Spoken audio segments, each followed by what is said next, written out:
اکشن. خیلی مخلصم. سلام، وقت همگی بخیر. عزیز دلید، خیلی خوشحالم بچه ها دوباره باهاتون در ارتباطم یه بار دیگه.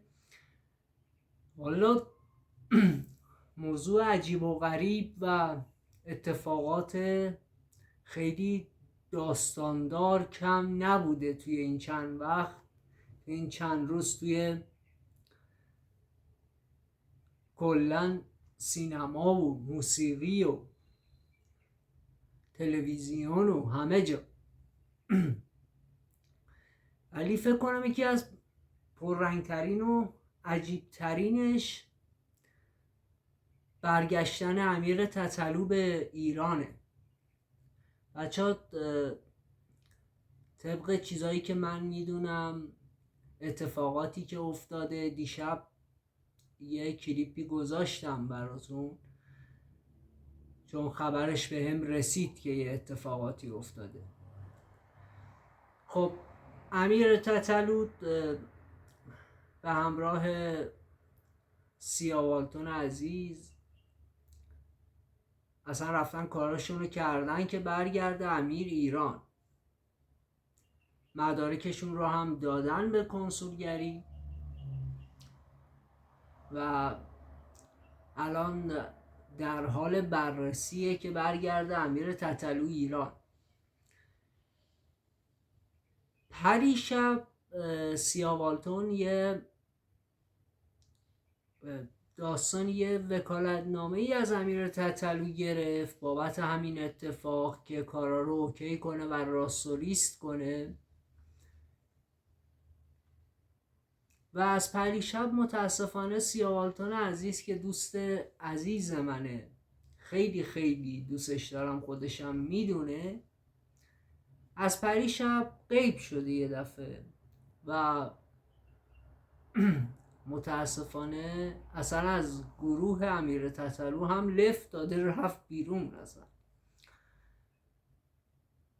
نمیدونم بچه ها داستان چیه که انقدر دارن امیر رو اذیت میکنن، چرا انقدر دارن تتلو رو اذیت میکنن، نمیدونم داستان چیه.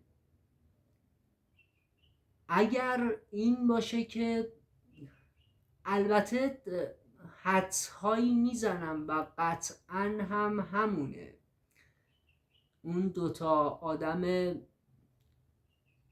نامرد بیشرفی که نمیخوام اسمشون رو هم حتی بیارم که آدمای معروفی بشن گنده بشن، که کنسرت گزارای آلمان امیر تتلو بودند که هیچ غلطی نکردن و فقط حرف بودن و لب و دهن، خیلی مدارک از امیر تتلو گرفتن، خیلی پول از امیر تتلو گرفتن، خیلی استفاده ها از امیر تتلو کردن و الان هم من تا جایی که میدونم تمام اتفاقات زیر سر همین دوتا آدمه و متاسفانه چیزی که شنیدم کاش صحت نداشته باشه. ای کاش که این حرف صحت نداشته باشه، چون من واقعا دارم خدمتتون میگم اصلا چشام 4 تا شد وقتی یه همچین چیزی رو شنیدم که سیاوالتون عزیز هم به اون سمت رفته. واقعا عصبانی شدم و ناراحت شدم. دیگه حداقل از سیا انتظار نمیرفت، از عمو سیا انتظار نمیرفت که بخواد این کار رو بکنه. میدونید عمو سیا اصلا قرار و قول و قرار گذاشته بود، قرار بود اصلا 1-2 ماه دیگه دبی سالن کوکاکولا، یه سالن خفن که تا الان هیچ ایرانی اونجا اصلا کنسرت نذاشته، امیر تتلو اونجا کنسرت بذاره، ولی متاسفانه نمیدونم چی شد، چه اتفاقی توی 3-4 روز افتاد که امیر تتلو رو امیر تتلو رو یه دفعه اینجوریش کردن. خب هممون میدونیم، تمام کسایی که تتلو رو دوست دارن، تتلو رو دنبال میکنن، میدونن که امیر تتلو آدم حساسیه. امیر تتلو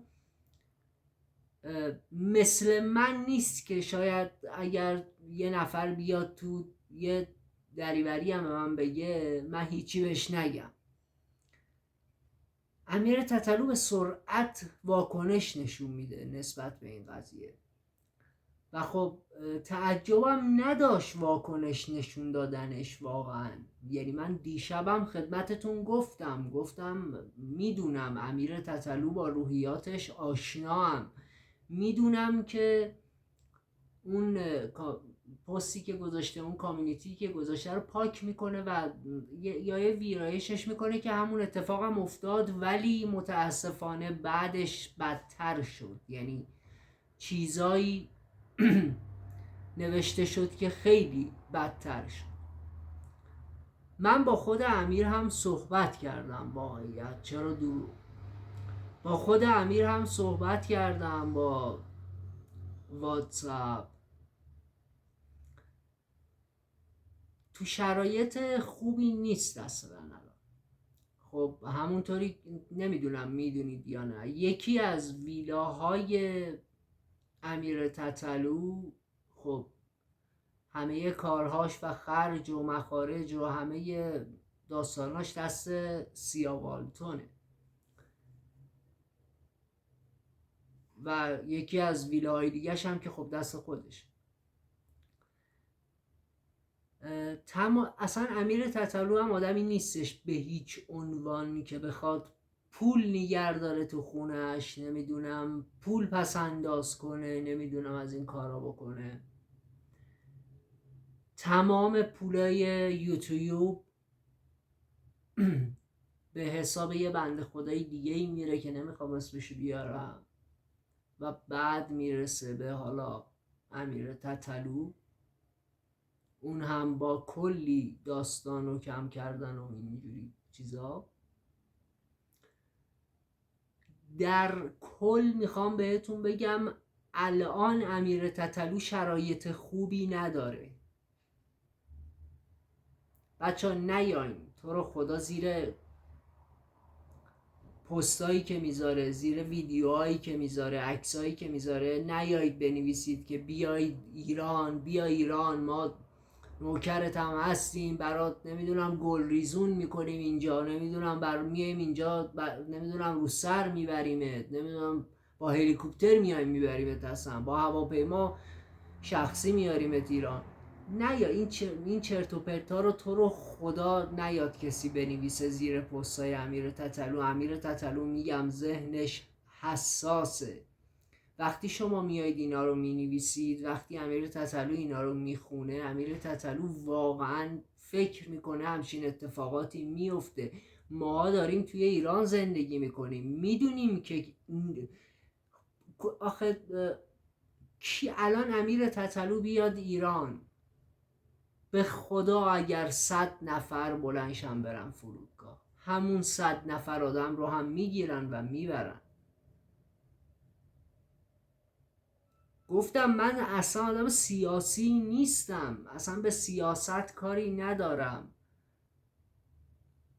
ولی وقتی الان امیر تتلو نه از وضعیت لحاظ سیاسی وجهی درستی توی ایران داره، نه از لحاظ شکل و شمایلی که ایرانی های هنجارهایی دارن بالاخره برای خودشون، من میپسندم، من احترام میذارم به اون چیزی که امیر تتلو برای خودش داره، دوست داره کل بدنش رو تتو کنه، ولی توی ایران ما همچین چیزی رو نمیتونیم. از بین 100 نفر شاید 90 نفر دوست نداشته باشن.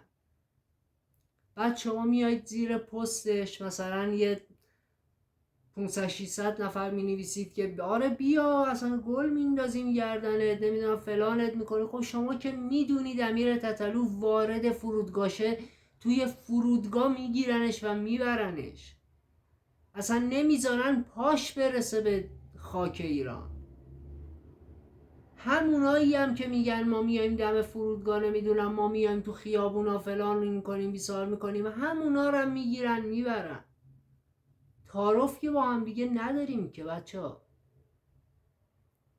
نکنید، تو رو خدا با یه هنرمند این کارا رو نکنید، انقدر اذیت نکنید. یک هنرمندی که اونم مثل امیر تتلو که همتون میدونید چقدر عذاب و زجر کشیده. امیر تتلو داغون شده. شما به این کاراش نگاه همین حرکاتش رو نگاه کنید متوجه میشید، رفتارش رو نگاه کنید متوجه میشید که چقدر پر از داغون شدنه. درست امیر تتلو توی ایران بوده، روی ناو هم آهنگ خونده. امیر تتلو توی معراج شهدا هم آهنگ خونده. امیر تتلو بغل آقای رئیسی نشسته و هم دیگه صحبت کردن، اوکی. ولی الان قضیه فرق میکنه. الان جریان پارسال نیست، الان جریان پیارسال نیست، الان مال انتخابات آقای رئیسی نیست.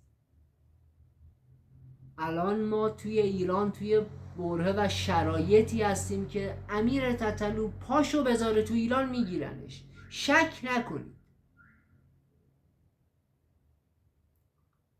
پس خواهش میکنم ازتون خواهش میکنم، استدعا میکنم ازتون که زیر پستش این چیزا رو ننویسید. بیشتر دلگرمی بهش بدید که همونجا کارش رو اوکی کنه. چون خبرایی دارم میگم، باهاش صحبت کردم، الان همین حالا موتور هی میره میاد حالا موتور 1000 پر شد اینجا.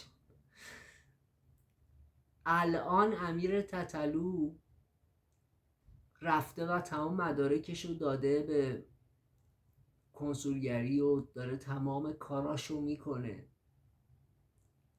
که برگرده ایران. امیر تتلو هم آدم لجبازیه، خودتون میدونید. یه دفعه میبینید یه کاری میکنه که اون موقع دیگه پشیمونی سودی نداره واسه نه ما طرفداراش، نه ما دوستاش، نه برای خودش، اول از همه برای خودش. پس ازتون خواهش میکنم یک کم مدارا کنید. مخلص همتونم هستم، چاکرم، عزیز دلید، خیلی مخلصم. بچه ها سابسکرایب یادتون نره، زنگوله کنارش رو هم بزنید. یه موتور 1000 دیگه هم رد شد. کامنت هم یادتون نره، هرچی دوست دارید برام بنویسید. و اینکه مخلصتونم و عزیز دلی. اکشن.